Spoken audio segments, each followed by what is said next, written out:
5G frequencies and interferometry. I gotta stop using that word because folks might not be getting what it means. So your microwave oven, all microwave ovens operate at 2.45 gigahertz, a very specific frequency. That's all of them. Because the physics they depend upon requires that frequency. And the physics they depend upon is this interferometry, this interference, this particle energy transfer at an electron level. This is where we are. What we're talking about is electrons traveling around an atom.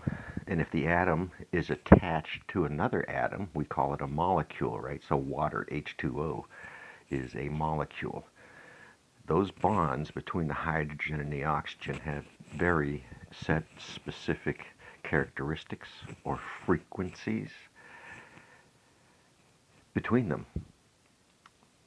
So this high frequency microwave specifically interacts with the bonds in the water molecules at a very specific frequency.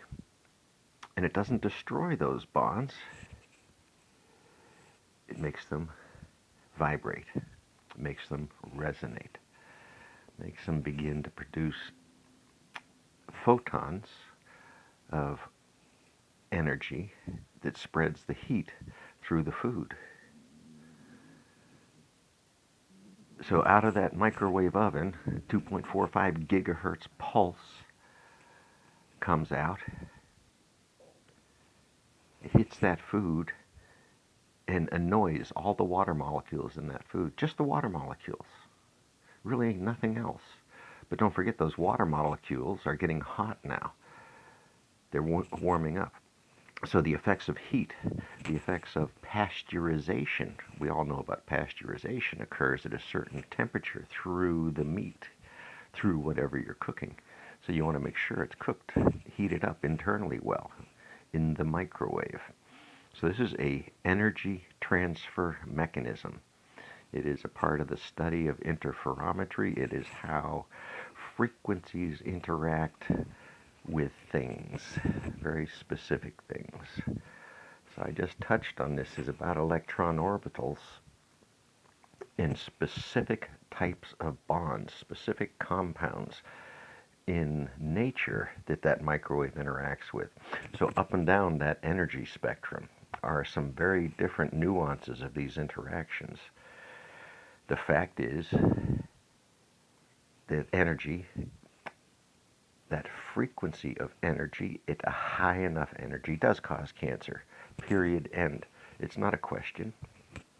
It's ionizing energy and a potential of it in specific frequencies that can transfer harm.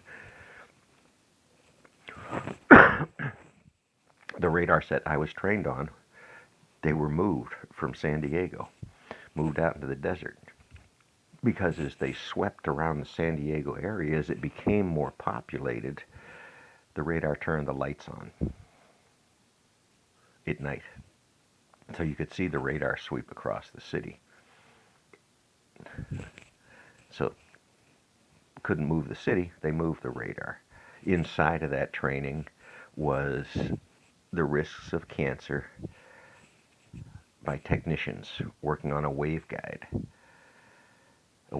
that focuses an ionized packet of energy, meaning an excited packet of electrons at a 1.2, 1.4 gigawatt peak envelope power. But that's just one huge pulse, and then quiet. And then another huge, so a little faster than that. Anyway, Morning Ramble. This denial of risks is for two reasons. It is hard to explain the risks, and then once you admit there are risks, people can use that. this washing of risks is how the nuclear industry has been performing for decades, in concert with thoughts and other things. An understanding of how things work seems to have escaped me. I get it wrong. One a day was the doctor's advice, if I listened.